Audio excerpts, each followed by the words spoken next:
August 12th, 2025. Well, as always, President Trump has again managed to steal the show again, and the new initiative, which is, I guess, got the Democrats riled up as usual, and that is he's going to try to bring some law and order to D.C. Not only is he the tariff sheriff, but he's also going to get the D.C. crime rate under control, hopefully. Because even although the Democrats are pointing out that the crime rate has come down a little bit from what it was 2 or 3 years ago, it's still pretty high, and there are controversies about the accuracy of the numbers. Some people believe that the numbers are being fudged to make it look less serious than it was. So at any rate, this is his new initiative, which will involve, of course, we got the new U.S. attorney there, Judge Jeanine Pirro, now U.S. Attorney Gina Pirro, who will be in charge of this effort, I guess. And we have, of course, we can deploy assets from the federal law enforcement, FBI, ATF particularly, I guess, and other agencies, along with the National Guard, can be used just to provide a little presence and muscle behind it, and in order to do a crackdown on all this crime that's going on there. The Democrats wonder why it's happened, but there has been some incidents where I think a page got, or a staffer, some young staffer got killed. Maybe it was a page, I forget, in the Congress. And then most recently, of course, the individual who was on the Doge team that goes by the nickname of Big Balls, was beat up by a gang of up to 10 teens while trying to rescue a woman from an attack.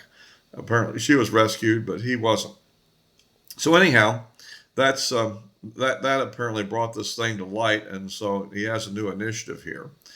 And so the Democrats think it's somehow another distraction from the Epstein thing, as if that's a really big thing, which I don't know, is it or isn't it? We don't really know what that is, really, but in terms of what Trump's problem with it is, I don't know. I think if it was anything really serious, the Democrats would have used it to prevent him from ever being president in the first place, and certainly from getting elected a second time. So with all the special prosecuting assets that were thrown into it. So it looks to me like that he has a chance to do it. One of the problems they have there, obviously, is they have some really bad laws that the liberal city council has passed, and I guess they have a degree of self-governance, but I guess the president has some authority to take this over. Of course, I'm sure this will be lead to another court battle. But anyhow, the point is that he will use the National Guard, and I have a few ideas on how he may be able to do this in spite of these laws. Right now, the problem is that the car theft gangs apparently have got juveniles down to the ages of like 14 and 15 or whatever out there stealing cars, doing carjackings, and then they really are pretty much let go by the system because of these laws and the leniency for juveniles that they put in place. So at any rate, this is kind of what's happening. If you like these videos, please give me a like. You can subscribe and click the bell for notifications. Or you also could follow me on Rumble at this address in the description below. So this is the kind of thing that's going on with this. I think there are some techniques that can be used. For one thing, they could actually use federal laws on these individuals, particularly those that have committed a serious violent crime. Because after all, people possession of firearms and the ownership of firearms, I mean, like handguns for people under 21 is a federal issue. And although people, so it looks to me like that they could go after these people, particularly those that have used these in the act of violence, and then try them as an adult under the federal system. Where, and I think that would be one thing that they could do to try to get around the local laws. And there are probably other things that would work there as well. I guess the National Guard itself, as I understand, won't necessarily be directly arresting people, but will be there behind the other assets that will be deployed to back them up in the event that they come under attack. So that's similar roles that they were given in the LA riot situation not too long ago. So that's I guess the plan he's got, and I think it's a good idea. The Democrats are going on about how this is authoritarian and all this stuff, but I think it's probably a good thing to actually try to see if they can suppress this criminal activity and get it down to a low roar, because it's way disproportionate in terms of the number of crimes for the size of the population of the city itself. And it's a disgrace to the country to have our national capital to be in that kind of a situation. Of course, that doesn't seem to stop Democrats much. Meanwhile, this Mondani character in New York, who's running for mayor, the kind of the radical Muslim guy who's running for mayor, and I guess a bit of a communist on top of it. Interesting, Muslim and communist. I don't know how that goes together, but at any rate, apparently it does in his mind. And he's now going to spend the week running his campaign. He's going to run against Trump, theorizing that Trump wants any of the other three major players to win over him. Therefore, somehow they represent Trump, even though I don't think Trump was that involved. Allegedly, Trump may or may not have made contact with the former Governor Cuomo. So, and of course, my whole joke on the situation is looking at the candidates, you have a choice between a communist, a sexual harasser, a crook, and a vigilante. And so I have one friend who thinks the vigilante would be the best choice. That is Sewell, the former, what do you call him, guardian angel. But I guess the guardian angels really weren't vigilantes, but I'm just kind of spinning it. I don't know. I don't really know that Mayor Adams is a crook either. In a lot of ways, I think he would be the best candidate to support, except for the fact that he's running last. So maybe that opinion of mine is not correct. But my thought was something along the lines of, well, you're not going to probably get a Republican like Sewell elected there.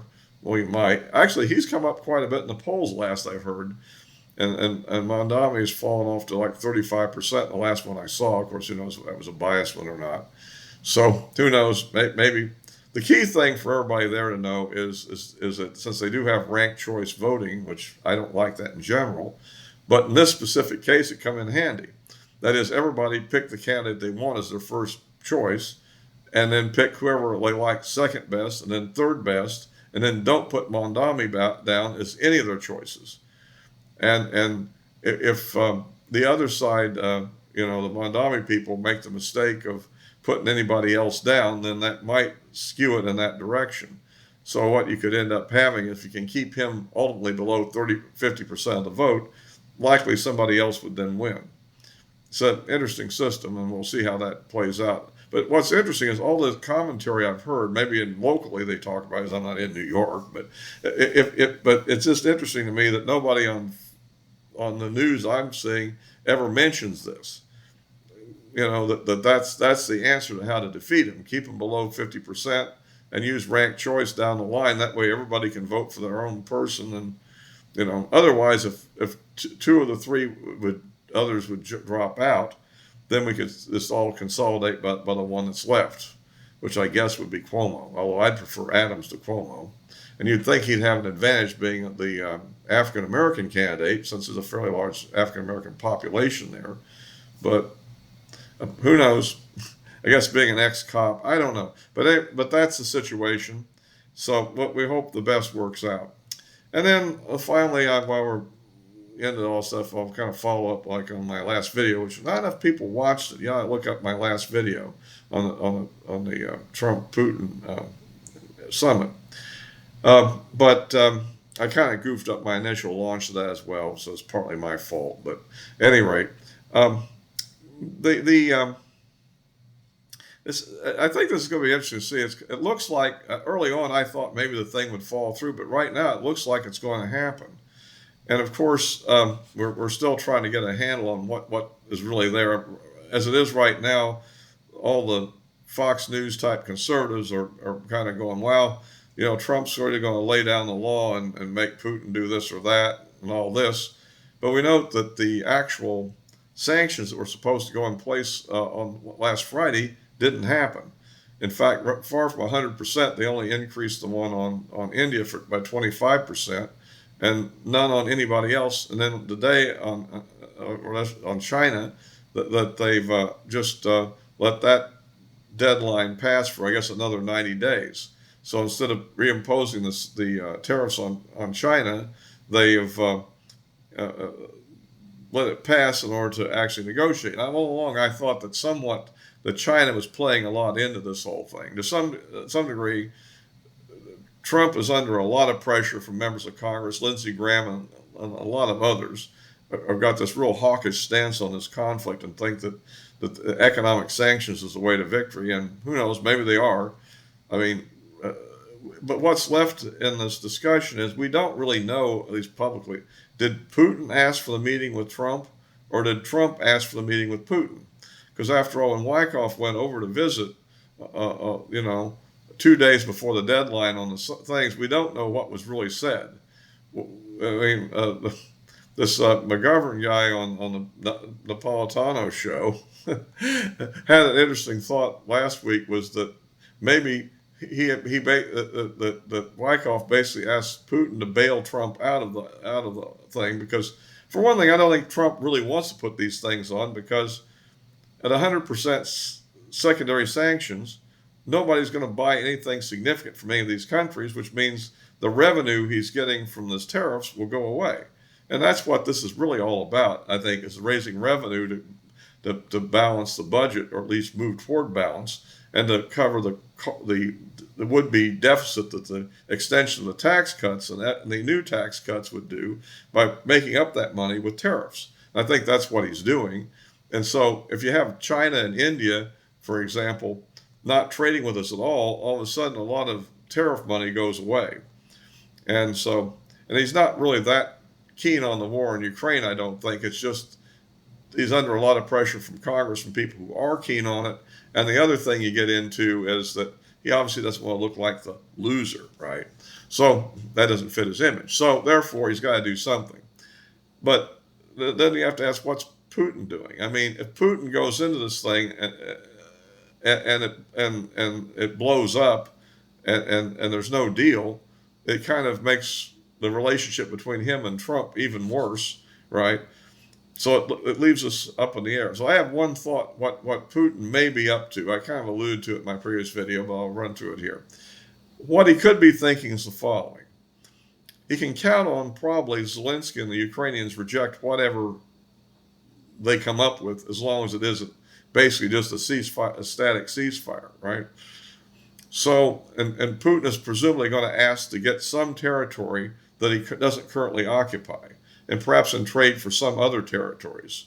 Particularly, he'd like to have all the Donbass and Luhansk province, Oblast, or what you call them. And so, if he wants to get those, and he might give up the areas at Sumy and Kharkiv they took, and agree that they will renounce any desire to take the positions on the west side of the Dnieper River. Those are Kherson and Zaporizhia regions, okay, that would be a trade, of a sort. Although Ukraine would say you're trading stuff that you don't have yet for stuff that I have.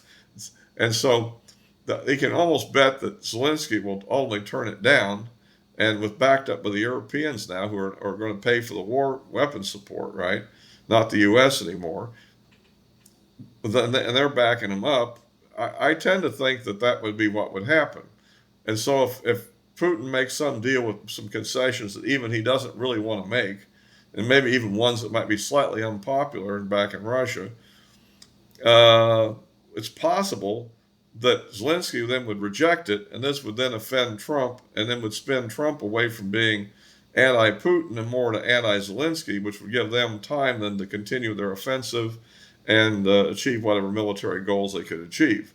Because after all, this is not the time Russia would want to stop the offensive. They'd like to have it go into the rainy season in the fall and stop it then. That'd be a time to make a negotiated settlement, not now.